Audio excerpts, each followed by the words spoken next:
Hello guys, ఈరోజు మాత్రం మనం లారీ చాప్టర్ 1 గురించి మూవీ గురించి అయితే మాట్లాడుతున్నాం. మనం శ్రీకాంత్ రెడ్డిని కలవడం అయితే జరిగింది, ఆయనతో మనం మాట్లాడడం కూడా జరిగింది. కానీ శ్రీకాంత్ రెడ్డి సినిమా కోసం చాలా కష్టపడ్డాడని ఈ సినిమా చూస్తే మాత్రం బాగా అర్థమవుతుంది. ఎందుకంటే ఒక దర్శకత్వం, ఒక నిర్మాత, ఒక హీరో, ఒక సంగీత దర్శకుడు, ఒక ఎడిటరు, ఒక స్టంట్ మాస్టరు, ఇలా రకరకాలుగా అన్నిట్లో పరిజ్ఞానం తీసుకొచ్చుకొని వాటి కోసం ఎంత కష్టపడ్డాడో మనం ఈ సినిమా చూస్తే అర్థమవుతుంటుంది. అయితే శ్రీకాంత్ రెడ్డి ఆనం సినిమాల కోసం చాలా సినిమాల ఆఫీస్లో తిరగడం జరిగింది. ఎక్కడ రాకపోయేసరికి ఇలాగా ఫన్నీ వీడియోలను ప్రాంక్ వీడియోలు చేసుకుంటూ ఫాలోవర్స్ని సంపాదించి ఒక సినిమా తీసి అందరి ముందుకైతే తీసుకొచ్చాడు. ఇది ఒక గొప్ప విషయం, గ్రేట్ అని చెప్పుకోవచ్చు. అయితే ఈ సినిమా వచ్చేసి తెలుగు, తమిళ్, మలయాళం, కన్నడ, బెంగాలీ, హిందీలో ఇన్ని లాంగ్వేజ్లో కూడా సినిమాని చిత్రీకరించి అన్ని లాంగ్వేజ్లకైతే చేశాడని చెప్పుకోవచ్చు. అయితే ఈ సినిమా అసలు కథ ఎలా ఉంటుంది, ఎలా చేశారన్న దాని గురించి మాట్లాడితే, చిత్తూరు దగ్గర రంగాపట్నంలో నివసించే హర్షవర్ధన్ అలియాస్ హంటర్ శ్రీకాంత్ రెడ్డి ఆనం వీధి రౌడీగా తన జీవితం కొనసాగిస్తూ ఉంటాడు. తన ఫ్యామిలీని పోషించడానికి చిన్న చిన్న గొడవల్లోకి వెళ్తాడు. ఒక సందర్భంలో జైలు పాలవుతాడు. ఆ తర్వాత ఒక అమ్మాయిని ప్రేమిస్తాడు. ఆమె రాకతో అతనిలో మార్పు మొదలవుతుంది. ఈ క్రమంలో మెకానిక్ షాప్ పెట్టి సాధారణ జీవితం ప్రారంభించాలని ప్రయత్నిస్తాడు.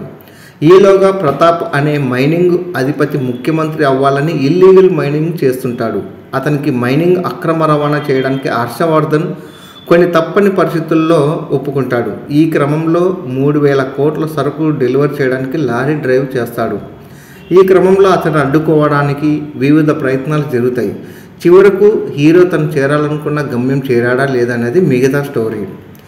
ఇప్పటికీ యూట్యూబర్గా ప్రేక్షకులకు చేరువైన శ్రీకాంత్ ఇప్పుడు హీరోగా, నిర్మాతగా, దర్శకుడిగా మెగాఫోన్ పట్టుకున్నాడు. అంతేకాదు, తొలి సినిమాతోనే ఇలాంటి భారీ సబ్జెక్ట్ని ఎంచుకోవడం మామూలు విషయం కాదు. లారీ చాప్టర్ 1 యాక్షన్, డ్రామా, సస్పెన్స్తో ప్రేక్షకులను బాగా ఎంగేజ్ చేస్తాడు. అంతేకాదు, ప్రజెంట్ యూత్కు కావాల్సిన లవ్, రొమాన్స్ సీన్లలో ఆకట్టుకుంటాడు.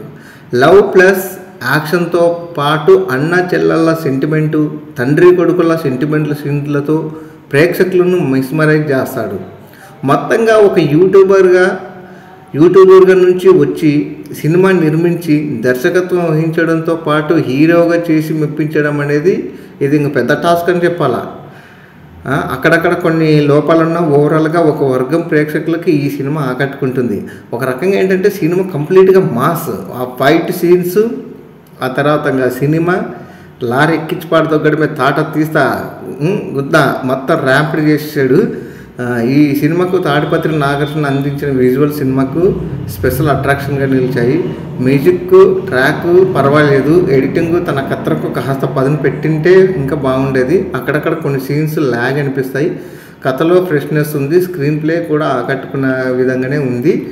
ఇక నటీనటుల విషయానికి వస్తే కనుక ఈ సినిమాకు ప్రధాన బలం శ్రీకాంత్ రెడ్డి ఆనం. యూట్యూబ్ స్టార్గా తనకు సంపాదించుకున్న అనుభవంతో ఈ సినిమాకు బ్యాక్ బోన్గా నిలిచాడు. అంతేకాదు, నిర్మాతగా, దర్శకుడిగా, స్టంట్ మాస్టర్గా, హీరో ఫస్ట్ సినిమాతో ఎన్నో పాత్రలు తన భుజాలపై మోశాడు. ఈ వయసులో ఎన్ని కష్టాలు వచ్చేసాయి. హీరోయిన్ చంద్రశిఖ క్యూట్గా, గ్లామరస్గా కనిపించింది. రాఖీ సింగ్, చంద్రశిఖ శ్రీనివాస్ తమ పాత్రలకు పూర్తిగా న్యాయం చేశారు. ఇదే అండి సినిమా గురించి చెప్పాలంటే కనుక ఓవరాల్గా.